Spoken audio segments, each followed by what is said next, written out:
In today's video, I'm going to teach you how to toggle connection arrows in Draw.io.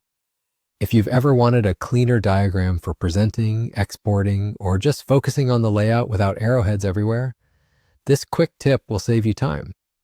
Connection arrows are the little arrowheads at the ends of your connectors that show direction or flow. They're useful when you need them and distracting when you don't. The best part is you can toggle them on or off instantly without changing your actual diagram. First, open your browser and go to draw.io. Depending on your region, the site may appear as diagrams.net, which is the same tool. Load the diagram you're working on or simply open a blank canvas to follow along. You don't need to create an account for this. The feature works regardless of whether you're editing a simple sketch or a large flowchart.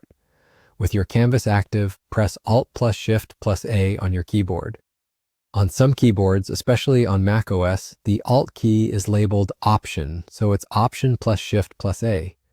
You'll see the change immediately. All connection arrowheads across the canvas will disappear, leaving your connectors as clean lines. Press the same keys again to bring the arrowheads back. Think of it as a visibility toggle. Nothing about your connectors, routing, or styles is deleted or permanently altered. This is a view level setting, so you can switch back and forth as you refine your layout or prepare different versions of the same diagram. A few quick tips.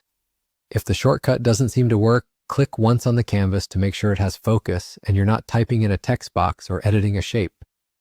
Keyboard layouts and system shortcuts can sometimes interfere, so try the keys slowly in order and confirm that no browser extensions are capturing the combination.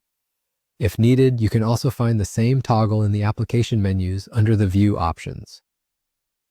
When should you hide connection arrows? It's helpful when you're spacing elements, aligning shapes, or reviewing overall structure without the noise of directions.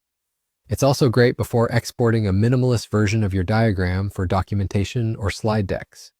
When you're ready to show flow or handoff logic, toggle the arrows back on and everything returns exactly as before. And that's it, you're done. Go to draw.io, use Alt plus Shift plus A to toggle connection arrows, and enjoy a cleaner, more flexible diagramming workflow.